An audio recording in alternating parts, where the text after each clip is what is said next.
आप सबको भगवान पुरुषोत्तम जगन्नाथ रथ यात्रा की ढेरों बधाइयाँ। भगवान पुरुषोत्तम जगन्नाथ की पावन धरा पुरी, शंख क्षेत्र जिसे श्री क्षेत्र के नाम से भी जाना जाता है। जगन्नाथपुरी उड़ीसा भगवान की मुख्य लीला भूमि है। सैकड़ों साल पहले जगन्नाथपुरी उड़ीसा से ही जगन्नाथ रथ यात्रा निकालने की यह पुनीत परंपरा बहुत सम्मान के साथ शुरू हुई थी। रथ यात्रा में बड़े भाई बलराम, माता सुभद्रा और सुदर्शन चक्रधारी भगवान जगन्नाथ की सवारी निकाली जाती है। इस रथ यात्रा में लाखों की संख्या में श्रद्धालु एवं भक्तगण शरीक होकर अपने आराध्य पर पुष्प वर्षा करके दर्शन लाभ प्राप्त कर अपने आप को धन्य करते हैं। हमारे संतों एवं ऋषि मुनियों का कहना है कि भगवान जगन्नाथ के रथ को खींचने से अखंड सौभाग्य की प्राप्ति होती है। इवन टू ये भी कहना है कि मोक्ष की प्राप्ति होती है। रथ यात्रा के दर्शन मात्र से व्यक्ति दुखों से छूट सुख समृद्धि पाता है। यह रथ यात्रा समाज में सद्भावना, भाईचारे एवं एकता को प्रदर्शित करती है।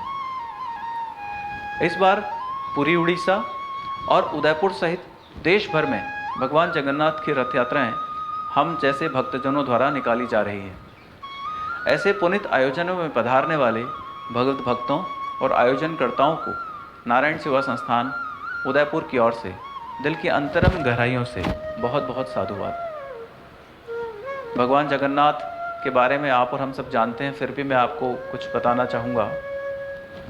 भगवान जगन्नाथ भारत और दुनिया भर में भक्तों द्वारा पूजे जाने वाले ऐसे हिंदू भगवान हैं, हिंदू देवता हैं कि उन्हें भगवान विष्णु का अवतार माना जाता है।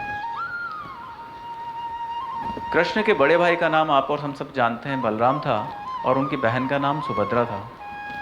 महाभारत में आता है कि कृष्ण के सुझाव पाकर सुभद्रा का विवाह अर्जुन से हुआ था।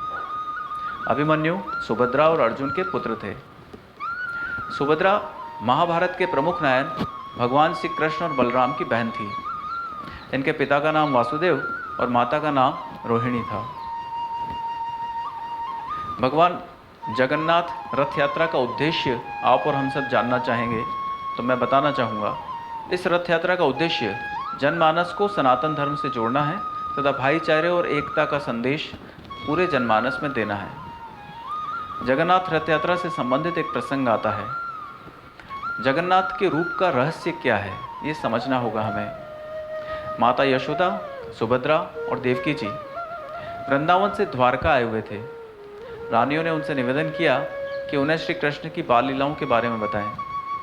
सुभद्रा जी द्वार पर पहरा दे रही थी। उन्हें बताया गया था और यह आदेशित किया गया था कि अगर कृष्ण और बलराम आ जाएं तो सबको आगाह कर दें। लेकिन वो भी कृष्ण की बाल लीलाओं को सुनने में इतनी मग्न हो गई कि उन्हें कृष्ण और बलराम के आने का विचार ही नहीं रहा। दोनों भाइयों ने जो सुना उससे उन्हें इतना आनंद मिला कि उनके बाल सीधे खड़े हो गए, उनकी आंखें बड़ी बड़ी हो गई, उनके होठों पर बहुत बड़ा स्मित छा गया और उनके शरीर भक्ति के प्रेम भाव वाले वातावरण में धीरे धीरे पिघलने लगे। सुभद्रा बहुत ज़्यादा भाव विभोर हो गई थी, इसलिए उनका शरीर सबसे ज़्यादा पिघलने लगा और इसीलिए उनका कद जगन्नाथ के मंदिर में सबसे छोटा है। तभी वहाँ नारद मुनि पधारे और उनके आने से सब लोग अपने होश में आए। श्री कृष्ण का ये रूप देखकर नारद बोले कि हे प्रभु, आप कितने सुंदर लग रहे हैं, आप इस रूप में अवतार कब लेंगे? तब कृष्ण भगवान ने कहा कि कलयुग में वो ऐसा अवतार लेंगे और उन्होंने कलयुग में राजा इंद्रद्युम्न को निमित्त बनाकर जगन्नाथ अवतार लिया। आषाढ़ माह की शुक्ल पक्ष की द्वितीया तिथि को हमारी ये जगन्नाथ रथ यात्रा प्रारंभ होती है। ढोल नगाड़ों, तुरही और शंख ध्वनि के बीच भक्तगण इन रथों को खींचते हैं। वैसे ग्रंथों में इसका उल्लेख नहीं है, पर संत महात्माओं ने इसका उल्लेख किया है कि भगवान विष्णु जब चारों धामों पर बसे अपने धामों की यात्रा पर जाते हैं तो हिमालय की ऊंची चोटियों पर बने अपने धाम बद्रीनाथ में वे स्नान करते हैं।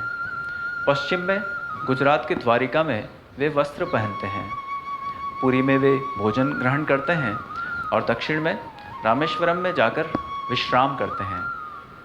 द्वापर के बाद भगवान श्री कृष्ण पुरी में निवास करने लगे और बन गए जग के नाथ अर्थात जगन्नाथ। पुरी का जगन्नाथ धाम चारों धामों में से एक है।